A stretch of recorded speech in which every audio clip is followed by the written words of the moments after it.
Inilah 4 calon pengganti Hasto sebagai Sekjen PDIP yang ditahan KPK.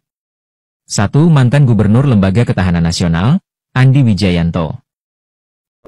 Kalau terkait videonya Pak Hasto kemarin gimana Pak?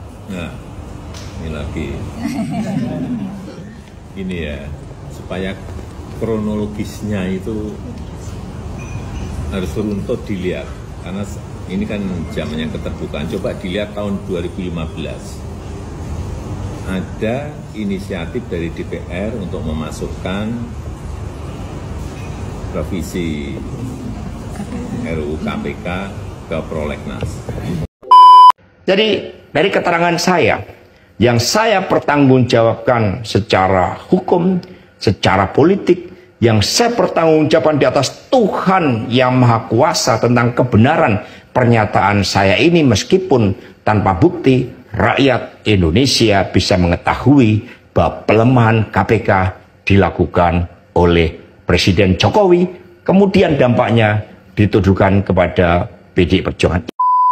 Hasto Kristianto saat ini telah ditahan oleh pihak KPK, dan menurut informasi atau isu yang sementara beredar bahwa muncul 4 buah nama yang bakal menggantikan Hasto menjadi Sekjen Partai PDI Perjuangan. Siapa-siapa saja mereka yang bakal menggantikan Hasto, tentu kita akan bisa saksikan video-videonya yang nanti akan sebentar lagi ditampilkan, dan kita bisa mengikuti. Ada 4 daftar nama yang bakal menggantikan posisi atau kedudukan dari Hasto Kristianto. Dan seperti yang kita ketahui pula bahwa Hasto Kristianto pernah mengungkapkan dalam sebuah video bahwa Jokowi pernah mengintervensi atau memberikan masukan untuk rancangan undang-undang KPK untuk mengkerdilkan KPK atau untuk paling tidak ya melemahkan kekuatan dari KPK itu sendiri. Dan menurut Hasto itu merupakan usulan dari Jokowi.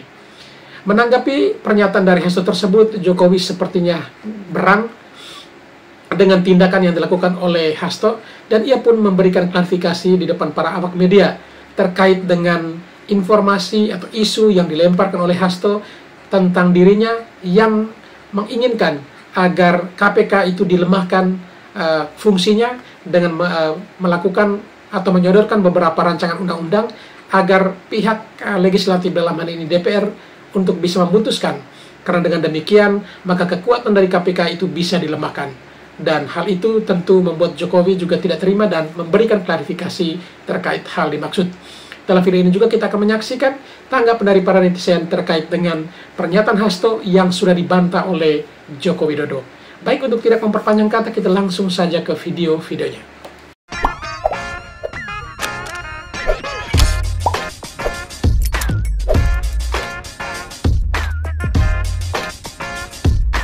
Inilah 4 calon pengganti Hasto sebagai Sekjen PDIP yang ditahan KPK.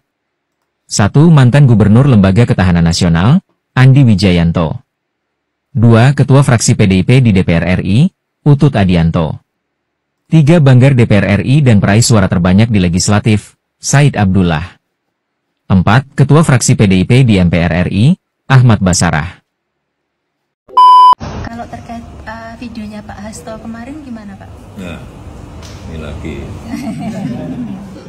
Ini ya, supaya kronologisnya itu harus runtut dilihat.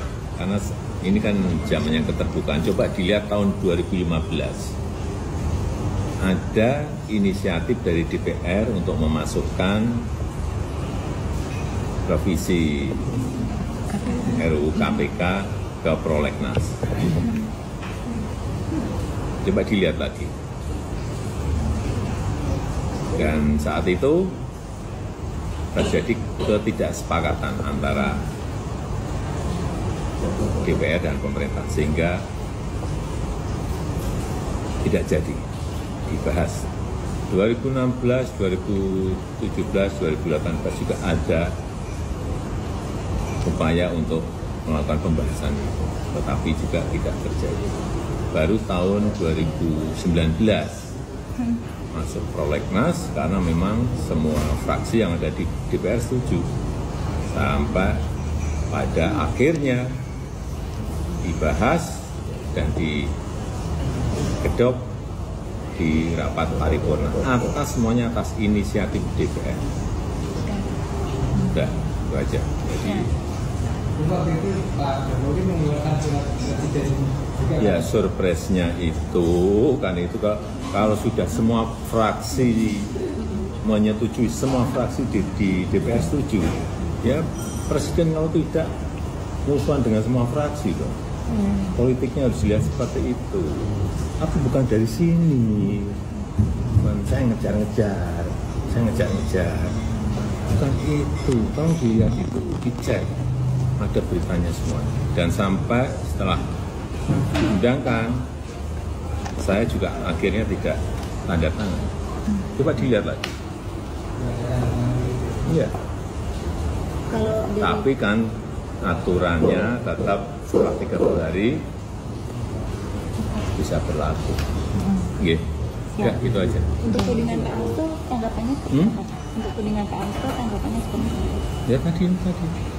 Jadi dengan UU tadi tidak ada pernyataan dari Pak Hasto kan menyatakan bahwa UU tersebut itu karangan cerita, semua orang bisa membuat karangan cerita. Udah, itu aja. penegasan dari Pak Jokowi seperti ini. Saya kira itu aja. Tapi tidak ada untuk memuluskan Mas Gibran dan Mas Bobi. Hubungannya apa? Coba pakai logika dong kita itu. Pakai logika. Apa? Masa sudah mengumpulkan hal yang kecil pilihan yang benar kecil. Logika kita pakai.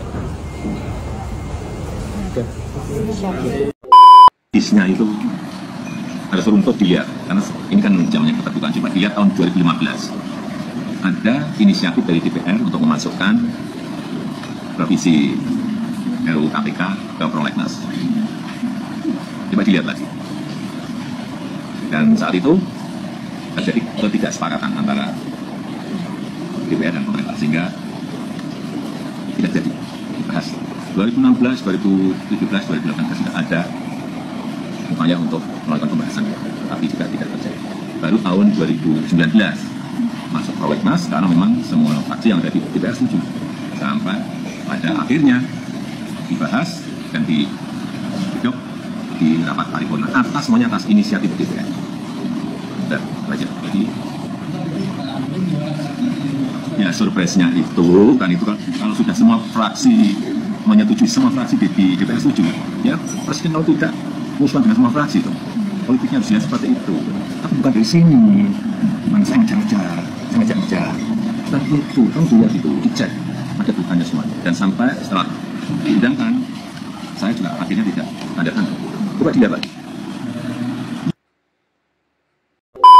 Jadi dari keterangan saya, yang saya pertanggungjawabkan secara hukum, secara politik, yang saya pertanggungjawabkan di atas Tuhan yang Maha Kuasa tentang kebenaran pernyataan saya ini, meskipun tanpa bukti, rakyat Indonesia bisa mengetahui bahwa pelemahan KPK dilakukan oleh Presiden Jokowi, kemudian dampaknya dituduhkan kepada PDI Perjuangan. Semua partai mendukung RUU KPK itu. Jadi saya menangkap beliau itu berdiri sendiri. Partai pendukung beliau, yang memilih beliau, omong kosong, tidak ada mendukung KPK.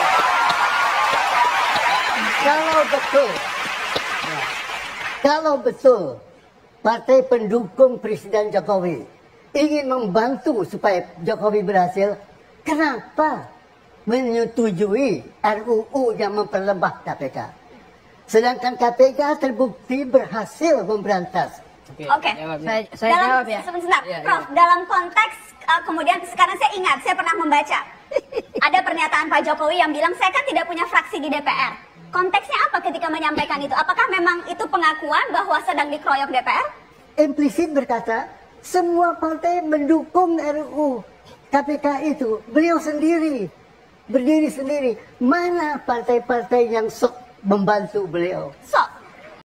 Lu udah tahu belum? Ini pasti bakal besar banget. Sekjen PDIP yaitu Pak Hasto ungkapin kalau dirinya siap memperlihatkan puluhan video dugaan korupsi petinggi negara dan bakal bikin gempar satu Indonesia. Bahkan jika dibongkar akan mengubah peta pemberantasan korupsi di Indonesia. Berarti beliau bener-bener tahu sampai akar-akarnya, Ri? Iya, Rin, bener banget. Jadi beberapa waktu lalu Pak Hasto selaku Sekjen PDIP itu ditangkap atas dugaan korupsi. Nah, ternyata juru bicara DPP PDIP itu ngungkapin kalau beliau sudah menyiapkan puluhan video untuk membongkar kasus korupsi. Bahkan jika video ini tersebar bakal menggemparkan publik. Di situ akan ada petinggi-petinggi negara yang akan terungkap dan terlibat di dalamnya yang membuat masyarakat bakal tercengang. Semoga ya pemerintah saat ini berani mengambil langkah tegas, Ri. Mungkin ini berisiko tapi demi rakyat. Iya, Rin, kita nggak tahu apakah pemerintah sekarang berani untuk mengambil langkah tegas untuk memberantas korupsi ini sampai ke akar-akarnya atau enggak. Bahkan menurut pihak PDIP, video yang dibuat itu nggak hanya nyebutin nama, tapi ada bukti yang kuat. Dan kalau terbongkar, ini bakal mengubah peta pemberantasan korupsi di Indonesia dalam beberapa tahun ke depan yang akan membuat masyarakat jadi tercengang. Saya tidak setuju jika KPK harus memperoleh izin dari pihak. Assalamualaikum warahmatullahi wabarakatuh. Seperti biasa ini seorang petani memberikan opininya perihal tanggapan dari Bapak Jokowi tentang apa yang dituduhkan oleh Bapak Hasto. Ini kemudian menjadi salah satu bukti bahwasanya Pak Presiden ke-7 Bapak Jokowi tidak pernah mengajukan tentang RUU pembatasan atau pengawasan atau pelemahan KPK. Justru Pak Jokowi sudah berkali-kali dikirimkan draft dari gedung Dewan yang terhormat, nyatanya selalu saja ditolak. Ini fakta yang terjadi sesungguhnya. Jadi apa yang kemarin dikatakan oleh salah satu politisi dari partai tertentu yang mengatakan bahwasanya Pak Jokowi mengajukan draft pengubahan undang-undang tentang KPK itu hoak dan itu sudah terbukti. Dan kita selaku masyarakat pun bisa melihat itu dari file-file yang ada di dunia maya. 2018, 2019 sampai dengan 2022 itu semuanya bisa kita lihat dan kenyataannya pada waktu itu inisiatornya juga dari salah satu partai tertentu. Yang kemarin kadernya mengatakan kalau rancangan itu Pak Jokowi yang meminta, ternyata kan kebalikannya, inisiatornya justru dari salah satu partai tertentu dan disepakati, disetujui oleh partai-partai yang ada di gedung Dewan sana. Berarti fake clear ini ya, clear bahwa Pak Jokowi tidak terlibat sama sekali. Kemudian orang tersebut juga mengatakan kalau dia sendiri nggak pernah punya bukti. Ini kan suatu apa namanya ya, menyampaikan sesuatu berdasarkan opini dan perkiraan, tapi di sisi lain secara bersamaan dengan jeda waktu yang nggak terlalu lama dalam mengucapkan, dia langsung mengatakan bahwa dia itu nggak punya bukti. Ini satu hal yang cukup menggelikan. Dan bantahan ini kemudian kenapa menjadi penting, sanggahan ini kenapa kemudian menjadi penting dari Bapak Jokowi, karena itu menyangkut tentang KPK. Kita tahu bahwa Bapak Presiden Jokowi orang yang paling getol menginginkan RUU perampasan aset ini harus segera diserahkan, dan 2 kali dari pihak istana mengajukan RUU perampasan aset, namun juga tidak pernah kemudian dibahas atau nggak pernah masuk ke skala prioritas untuk dibahas. Nah, seiring perkembangan waktu, kenapa kemudian Partai X ini yang kemarin menjadi penguasa tidak pernah menginisiasi, atau kenapa kemudian nggak pernah menjadi satu inisiator untuk meloloskan ini.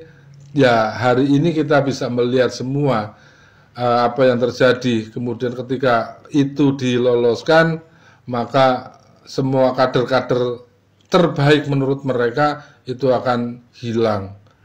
Dan ini adalah fakta. Jadi kita masyarakat sebenarnya kan sudah bisa melihat sih mana yang benar-benar mereka bekerja untuk rakyat, mana yang mereka bekerja hanya untuk golongan atau partainya saja, atau mana yang mereka bekerja hanya untuk kepentingan pribadi. Semuanya 2025 ini akan dibuka seterang-terangnya oleh alam Indonesia ini. Apalagi Presiden kita, Mr. Prabowo ini sudah mengatakan bahwa akan mengejar setiap koruptor itu ke ujung dunia sekalipun. Semangat apa yang dilakukan oleh Pak Prabowo, kami rakyat sangat mendukung. Dan harapan saya cukup besar kepada pemerintahan yang sekarang ini. Semoga pemerintahan yang sekarang ini mau mengirimkan draft lagi undang-undang RUU perampasan aset untuk disahkan menjadi salah satu undang-undang. Kenapa? Agar pekerjaan pemerintah itu jauh lebih mudah dalam rangka mengeksekusi semua koruptor-koruptor yang ada di Indonesia. Ketika ini bisa dilakukan, saya yakin Indonesia dalam kurun waktu yang enggak begitu lama, apa cita-cita beliau semuanya akan bisa terlaksana, insya Allah. Dan untuk teman-teman,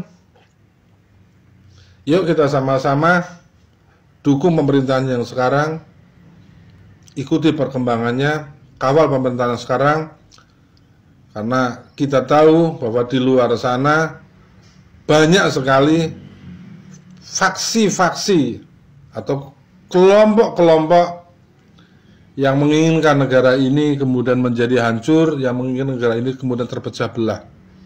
Nah, tugas kita sebagai masyarakat jangan mudah terpancing atau jangan mudah terprovokasi oleh ucapan-ucapan yang tidak bertanggung jawab. Cukup mahasiswa saja yang kena, yang terprovokasi. Kita selaku masyarakat jangan. Kita selalu melihatnya dengan realita, fakta yang ada di lapangan yang kita rasakan. Jadi saya hanya ingin memberikan satu opini saja, bahwa apa yang terjadi kali ini semuanya seolah kayak karma yang sedang berjalan. Kalau saya mengatakan ini adalah karma Jokowi sedang bekerja, bukan hanya satu orang yang akan kena, nanti akan merembet. Ini adalah badai yang sangat dahsyat, badai politik akan terjadi 2025, akan terjadi di Indonesia. Dan kita selaku masyarakat diberi wewenang, diberi tugas oleh alam ini, oleh republik ini untuk mengamati, untuk menilai mana orang-orang yang benar berjuang mengabdi untuk negara, mana orang yang memang hanya memikirkan golongan dan partainya saja. Kita tidak pernah melupakan sejarah, tetapi kita tidak akan sejarah itu kemudian menjadi beban untuk Indonesia menjadi maju. Karena sejarah hanya untuk sebagai pinjakan agar kita bisa melangkah jauh lebih baik lagi. Sejarah untuk diingat, tapi tidak untuk dibawa ke masa depan. Salam waras, ini hanya sekedar opini dari seorang petani yang ada di lereng Gunung Slamet. Merdeka. File Rusia pertama yang diluncurkan oleh Hasto Kristianto bisa jadi membahayakan partainya sendiri, yaitu PDI Perjuangan.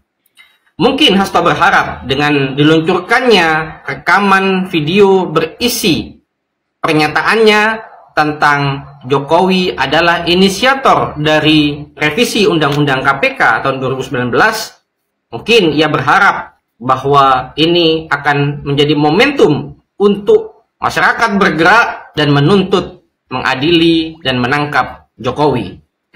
Mungkin akan ada banyak rekaman-rekaman yang lainnya atau file-file lainnya yang akan ditunjukkan oleh Hasto melalui yang disebut dengan file Rusia atau dokumen Rusia ini.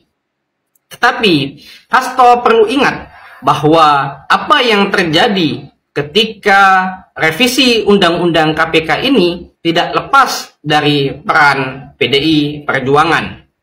Bahwa PDI Perjuangan adalah inisiator revisi Undang-Undang KPK bersama para partai koalisi lainnya yang kemudian akhirnya revisi ini disahkan.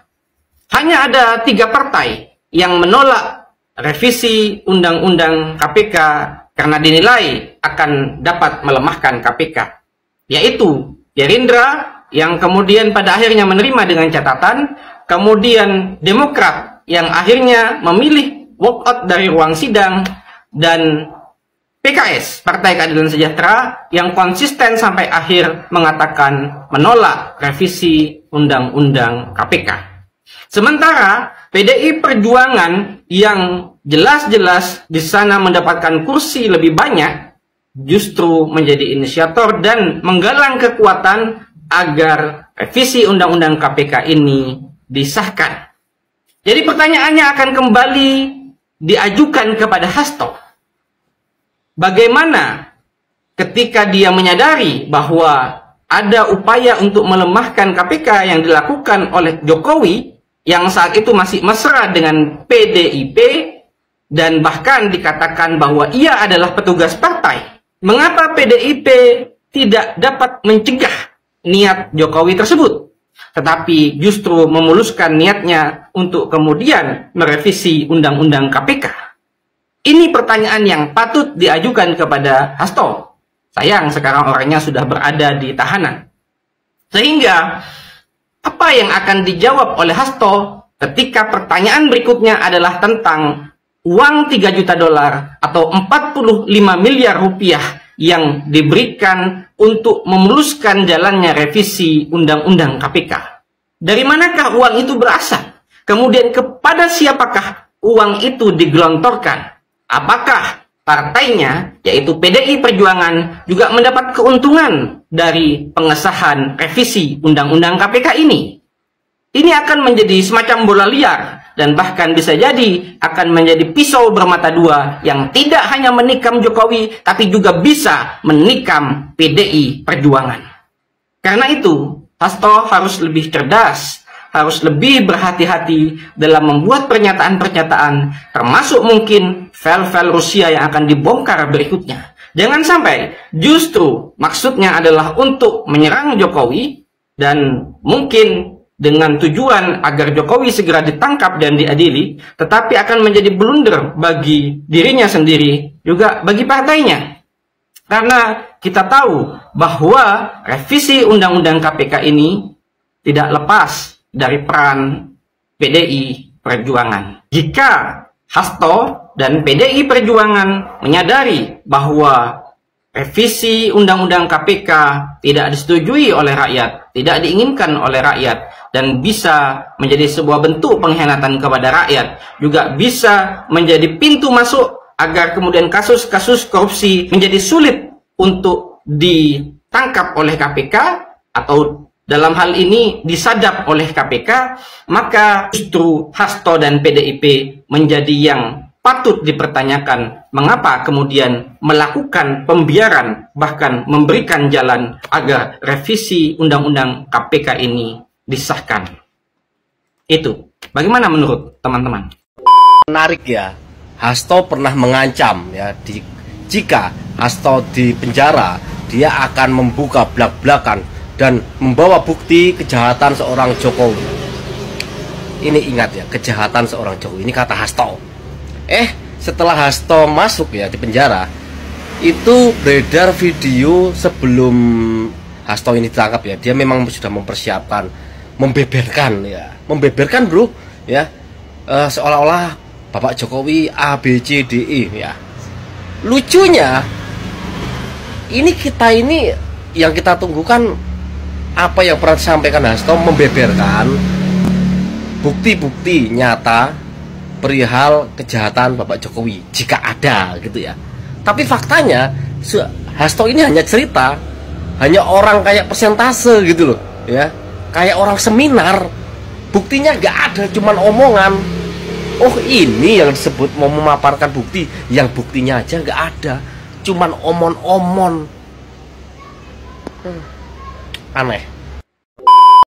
Baik sahabat sekalian, demikianlah beberapa video yang coba saya reaksi pada kesempatan kali ini. Dan kepada para sahabat sekalian setelah menyaksikannya dan ingin berkomentar, silahkan tulis di kolom komentar. Sekian, terima kasih dan sampai berjumpa kembali di video selanjutnya.